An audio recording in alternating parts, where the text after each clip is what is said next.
आज हम बात करेंगे एल नीनो और ला नीना के बारे में और कैसे ये दोनों नेचुरल फिनोमेना दुनिया के वेदर को अफेक्ट करते हैं। सबसे पहले ये जानना जरूरी है कि एल नीनो और ला नीना क्या है। ये दोनों फिनोमेना पैसिफिक ओशन में पाए जाते हैं और इनका डायरेक्टली असर हमारे वेदर पर होता है। एल नीनो तब होता है जब पैसिफिक ओशन के इक्वेटर के पास सरफेस वाटर अनयूजुअली वार्म हो जाता है। ये वार्म वाटर ट्रेड विंड्स को वीक कर देता है और वेदर पैटर्न्स में मेजर चेंजेस लाता है। इसकी वजह से क्या होता है, चलिए देखते हैं। Dryer conditions. इंडिया और ऑस्ट्रेलिया जैसी जगहों पर सूखा पड़ सकता है, मॉनसून वीक हो जाते हैं और ड्रॉट की सिचुएशन क्रिएट हो सकती है। 2015-2016 के एल नीनो के दौरान इंडिया में 30 सालों का सबसे बड़ा ड्रॉट देखा गया था। Warmer winters.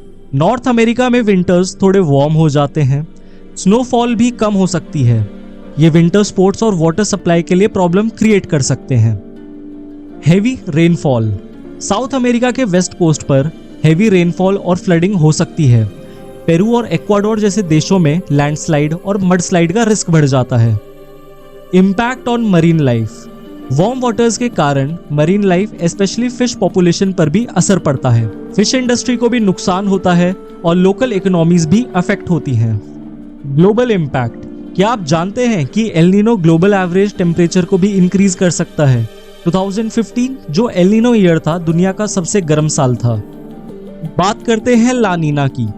ये एल नीनो का ऑपोजिट होता है। पैसिफिक ओशन के इक्वेटर के पास सरफेस वाटर अनयूजुअली कूल हो जाता है। इससे क्या चेंजेस आते हैं, चलिए देखते हैं। Waiter conditions. इंडिया और ऑस्ट्रेलिया में ज्यादा रेनफॉल हो सकती है, मॉनसून स्ट्रांग हो जाते हैं और फ्लड भी आ सकती है। ये एग्रीकल्चर प्रोडक्टिविटी को एनहांस कर सकता है, लेकिन एक्सेसिव रेन से डैमेज भी हो सकता है। Colder winters. नॉर्थ अमेरिका में विंटर और ज्यादा कोल्ड हो जाते हैं, स्नोफॉल भी इंक्रीज हो सकता है।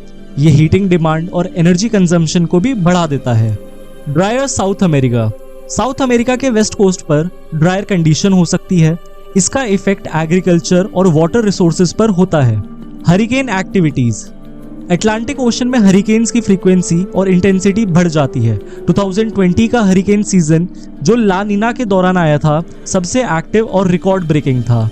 साइंटिस्ट इन्हें मॉनिटर करने के लिए सैटेलाइट्स, ओशन बॉयज और एडवांस क्लाइमेट मॉडल का यूज करते हैं। ये डेटा हेल्प करता है प्रिडिक्ट करने में कि अगले कुछ महीने या साल में क्या एक्सपेक्ट करना चाहिए। एक्यूरेट प्रिडिक्शन से हम अर्ली वार्निंग सिस्टम इंप्रूव कर सकते हैं और डैमेज को मिनिमाइज कर सकते हैं। आपको ये जानकर हैरानी होगी कि एल नीनो और ला नीना के असर सिर्फ वेदर तक सीमित नहीं है। ये global food prices, disease outbreak और इवन पॉलिटिकल स्टेबिलिटी को भी इम्पैक्ट कर सकते हैं। जैसे कि 1997-98 के एल नीनो के बाद अफ्रीकन कंट्रीज में सीवियर ड्रॉट और फूड शॉर्टेजेस हुई थी, जिसने रीजनल कॉन्फ्लिक्ट्स और माइग्रेशन को बढ़ावा दिया था। चलिए कुछ इंटरेस्टिंग फैक्ट्स भी जानते हैं।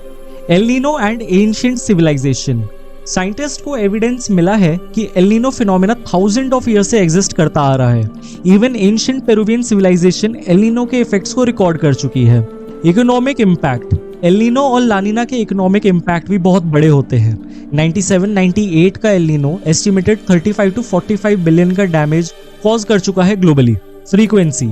एल नीनो और ला नीना हर 2 से 7 साल की साइकिल में रिपीट होते हैं, लेकिन इनकी इंटेंसिटी और ड्यूरेशन वेरी करती है। Name and origin. El Nino का मतलब है द लिटिल बॉय या क्राइस्ट चाइल्ड स्पेनिश में। ये नाम पेरुवियन फिशरमैन ने क्रिसमस के अराउंड वार्म वाटर्स ऑब्जर्व करने पे दिया था। तो दोस्तों ये था हमारा आज का वीडियो एल नीनो और ला नीना के इफेक्ट्स के बारे में। आपको ये वीडियो कैसा लगा और आप कौन से टॉपिक्स के बारे में जानना चाहते हैं, कमेंट्स में जरूर बताएं।